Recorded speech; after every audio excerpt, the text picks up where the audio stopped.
Hey Duluth, Mark Twain was once quoted as saying there are lies, damned lies, and statistics. Now that debate season is officially over, I want to take a few minutes and do what any good civics teacher does, or attorney for that matter. Let's set the record straight. Let's walk through the statistics, percentages, and assertions offered by the other team repeatedly over the past couple of months. You know, it's a game that Team RFD intentionally decided not to play. As I said back in January when I first announced, I want to expect more and do better even in the way we campaign. And it's not because we couldn't, because there are certainly other things we can say about the other side. From the interstate being on fire twice, to the controversy over lighting the lift bridge for Ukraine, to renaming the city administrator and fire and police chief positions, to outsourcing promotion of our community to Minneapolis and Sioux Falls, there is plenty. So let's start with the four most common talking points by Team Larson throughout the debate season. First, 850% new streets. Now technically that number is correct, but it's only going from 2 to 17 miles of road construction per year.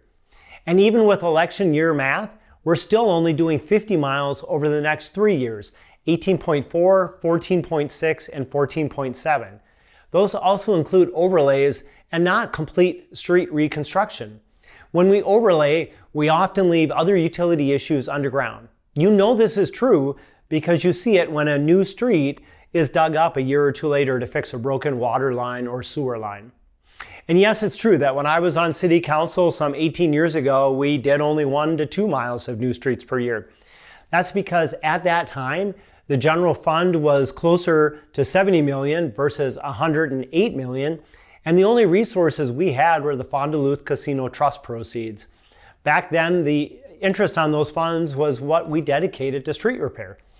Now, we still have those funds, but today we also have a healthy budget reserve, we have the half-cent sales tax dedicated to street repair, and we have American Recovery Act funds left over from COVID. So the financial picture of the city today is not what it was nearly 20 years ago. And that's in large part because back then we made some difficult decisions to set the city up for fiscal success. And we'll talk more about that later. Now, next, record 4 years of investment. Is it true? Sure. Does it tell the whole picture?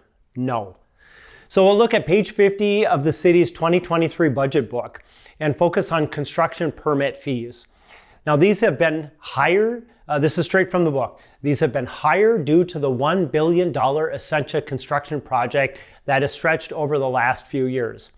And the number of permits is down a little bit from 2019, the last typical fee year, but the fee charged per permit has increased so that revenue remains relatively stable.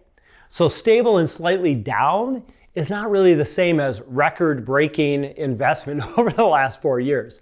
And we also have to think about the home improvement that we saw during the pandemic. Now, necessity is one factor driving the building boom, but what we saw in the media was quotes like, Americans have been forced to use their houses more and differently. And we saw folks in the industry say, these are all-time highs. One person said, in terms of like-measured history in the United States, this is the highest level of home improvement spending we have ever seen. Combine that with record low interest rates, and you see these record 4 years of investment. So that's why we can say record 4 years of investment based on permit fees, but still not see that in our commercial tax contribution to our local government coffers. And that's what we need to maintain quality city services and also ease the pressure of our homeowner residential property taxes. So the third one is 22% reduction in crime. Now that does not align with what most Duluthians see or frankly are experiencing. And it also doesn't align with reality. Property crime is double in Duluth, the state average. So 42 per thousand versus 21 per thousand. And that's according to a website called Neighborhood Scout that looks at a lot of different crime statistics. Violent crime has also grown. 312 incidents back in 2016 to 308 incidents last year. And that's according to a pretty reputable organization called the FBI. Total crime is also rated at 4 out of 100, with 1 being the lowest and 100 being the highest. So the reality is that we are beginning to accept a new norm as a community. and we're just not calling. When I did a clean and safe walk along, that's the first thing that person told me was people have stopped calling. And that individual said, we need people to call. We need people to say something when they see something. And the fourth one that we've heard a lot is 1,700 new housing unit. And I'll just start by saying units, not homes. So many of those have been in the affordable and even ultra affordable category. It's an important place for us to do work. The single largest expenditure of our ARPA funds, those federal COVID dollars, was $19 million into affordable housing. Now, Team Larson stated 2 days ago that they have been overseeing the largest housing boom in 30 years at all income levels. I'm just going to ask if that checks with your reality. So first, I'll just say imitation is the sincerest form of flattery, right? We've discussed housing at all income levels as one of your 5 big issues since last spring. Second, it's just additional affirmation that we are right on the issues. Now, clearly, 1,700 new units has not moved the needle. The housing market in Duluth continues to be stuck in the middle, and our priority has to be for purchase, single-family homes. When we look at history, we've built 389 new homes in 10 years, but we also tore down 353 over 10 years. So that means we've only added 36 new single-family homes to our inventory over that period of time. People are still moving to the region, they're just not living in Duluth. And the population growth data bears that out. We've seen anywhere from 7 to 10% population growth in our neighboring communities, while we've only seen 400 over the last 10 years in the city of Duluth. Now let's also spend a few minutes giving context to the various Team Larson attacks on my past local and state elected service. Some of these arrived in your mailbox looking first like this one, and then this one. All part of the Risky Roger campaign, again, launched first from St. Paul, and then most recently directly from the Larson campaign. Now, several have also been brought up repeatedly in our debates, and we've had 13 or 14 so far. I lost count. Now, I want to be very clear on this point. I am proud of my service. I have given the better part of 20 years of my adult life to my city, my state, and my nation. Duluth, you have elected me 4 previous times with margins ranging from 72 to 77% of the vote. You are smart and you are engaged and you pay attention. If my service were as awful as the other team is working so hard to tell you, I know Duluth voters would have chosen someone else to be their cheerleader and their advocate. Next up, affordable housing. This is an important part of the housing spectrum in our community and one we tackle in partnership with the county, the state, and the feds. And we have also spent $21 million of the $58 million ARPA allocation on affordable housing. And I remain convinced that our housing market is stuck in the middle and that we can never build enough affordable if we don't address mid and even upper end housing. Did I vote against affordable housing 3 times as a city councilor? Yep. 2 involved new TIF districts, and I didn't feel they met the but-for test required for TIF. Recall that TIF means no local property taxes collected for as much as 30 years. And that means existing commercial and residential property taxpayers pick up the difference. The other involved the ACO project downtown, where I was very direct in my public comments. I was concerned about a continued concentration of those needing support and services in a small part of our community. I believed then, and I continue to believe, we need to do a much better job of creating affordable and supported housing in all parts of Duluth. But here's the part they leave out. I also voted for 17 other affordable housing projects, including support for the 10-year plan to end homelessness championed by then County Commissioner Steve O'Neill. I also actively supported our MACV and homeless veterans housing and resource programs. Now, they also didn't tell you about my active support at the legislature. Millions in bonding and cash resources from the Minnesota Housing Finance Agency. Also authoring and co-authoring innovative, ongoing funding options, including a controversial proposal like a dedication of mortgage registration tax to future affordable housing projects. So next, let's just tackle city budget and fiscal responsibility. There are several attacks that fall under this category of city budget and fiscal responsibility. I voted for a 56% tax increase. I hiked taxes during a recession. I decimated parks and libraries, and I voted against street maintenance funding. Now, collectively, they seem intended to make you think that I am tax happy, but also anti-spending. So that's an odd pairing. They also seem to bank on you not remembering what the city's finances were 15 plus years ago. Did we raise property taxes during a recession? Yes. But you may also have heard of the Great Recession.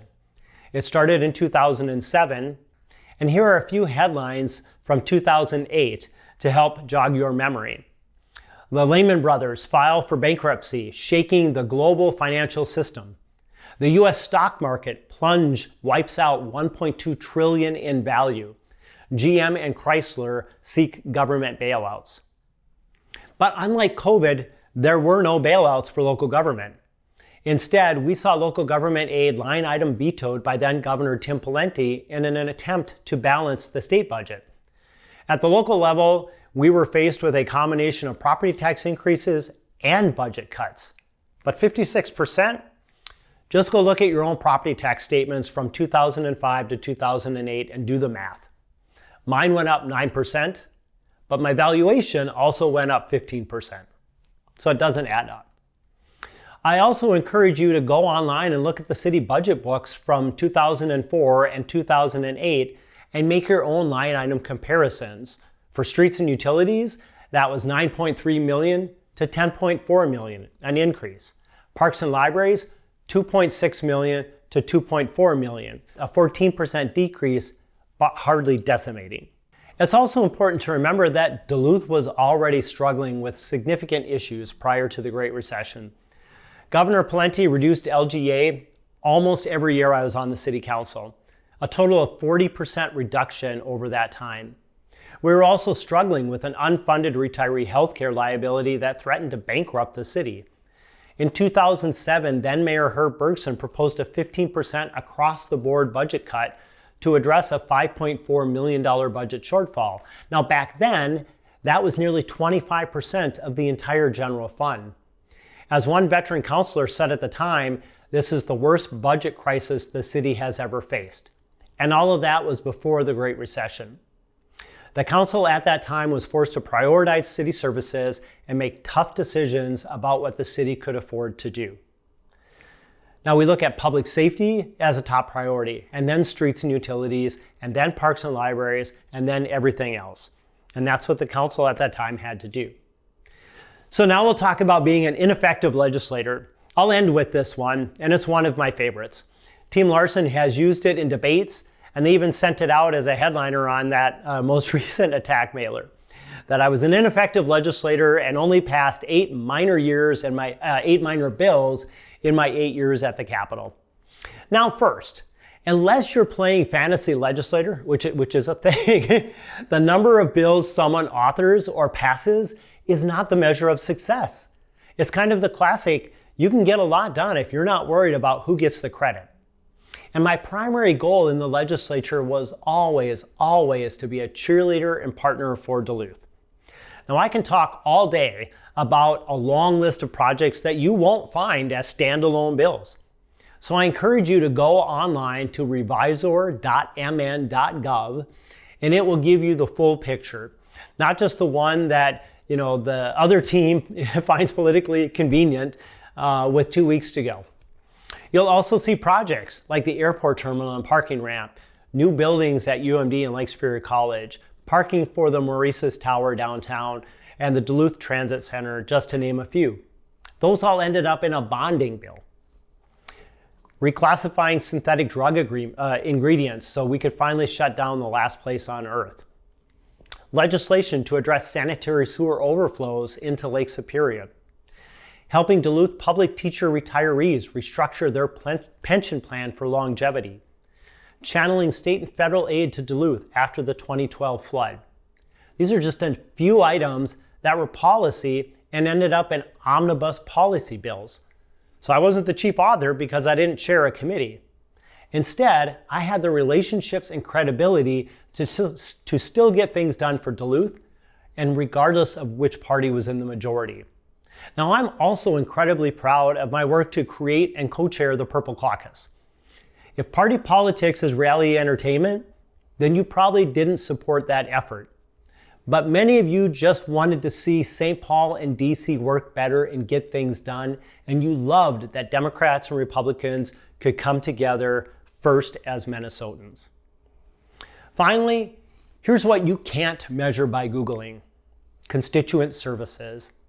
It was the thing I loved most doing, helping Duluthians navigate the government bureaucracy, getting a phone call returned when they couldn't, helping solve a problem in days or weeks that they'd still be struggling with for months or even years.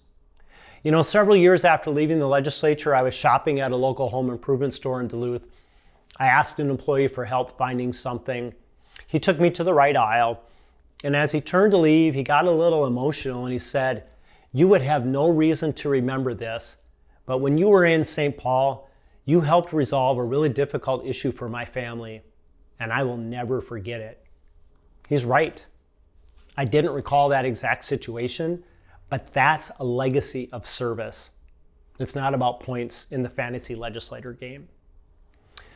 So all of these are items that were cherry-picked from 13 years of elected service locally and at the state, thousands of votes, and done in an attempt to use the old adage that the exception somehow proves the rule. It's a classic DC negative attack style campaign tactic. You've seen it in virtually every race for Congress and the US Senate and state level office.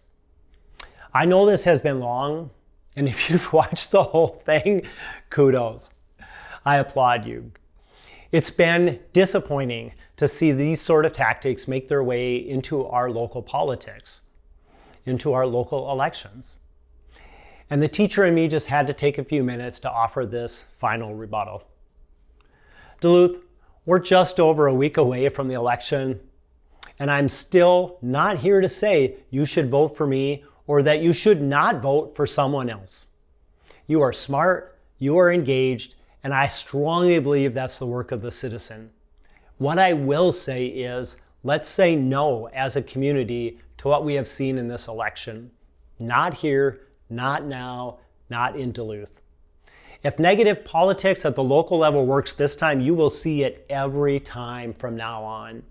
And if Minnesota is watching, which I know they are, and they see it work in Duluth, other communities will see it as well.